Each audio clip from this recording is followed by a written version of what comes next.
I can only really ever remember having a kind of deep desire to make a positive difference. Ever since I was a little kid, I didn't know what that would look like, and I kind of did all of the normal kind of young kid astronaut, paleontologist kind of thing. But I do remember my first political memory was the Tampa crisis, and I didn't understand the complex kind of geopolitical stuff around that. But I did understand fundamentally that there were people asking for our help, and that we were saying no, and that as a young kid you were told to help people when they needed it. I joined the Greens when I was 16 years old. I was a candidate in the first election in which I could vote.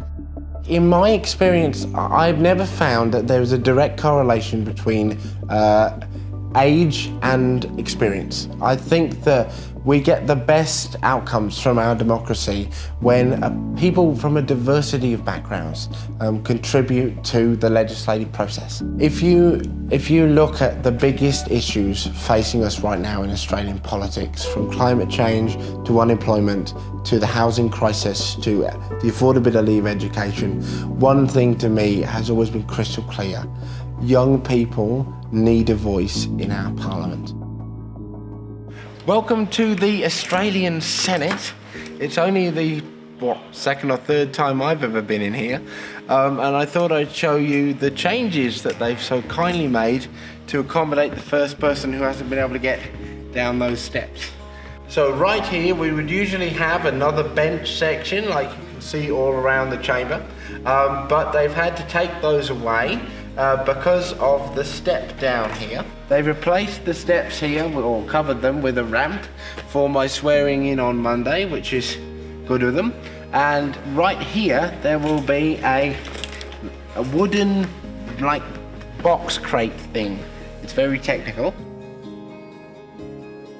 They've never had somebody with a disability in the Federal Senate before, so that necessitated not only physical changes, but also procedural changes. You might not know, but there's something called the division bells, which go off anywhere in the Parliament, and within 4 minutes of those bells ringing, you have to get yourself in this chamber. And if you don't, Rachel is very angry with you.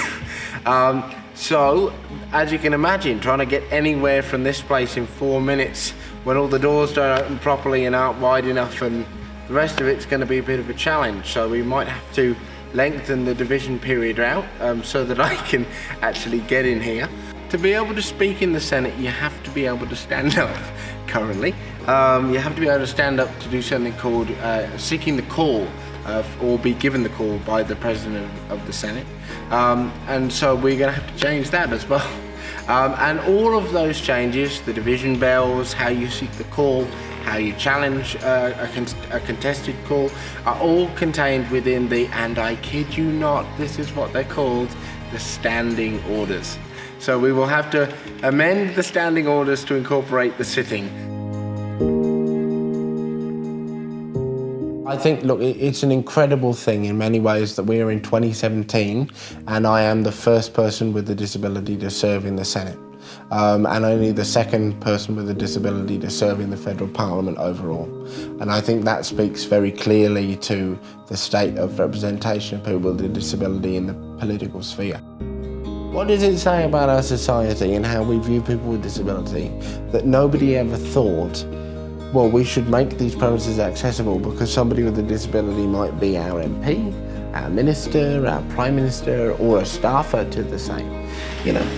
That's your job. Yes, indeed it Your is. job is to remind people yes. just how important it is, and that's why, like, you know, I'm so, well, there are lots of reasons I'm thrilled out, but that's one. Yeah, definitely. I'm looking forward to challenging those myths and busting those preconceptions, and that's what I've been doing for the last, God knows, well, since the minute I was born, really.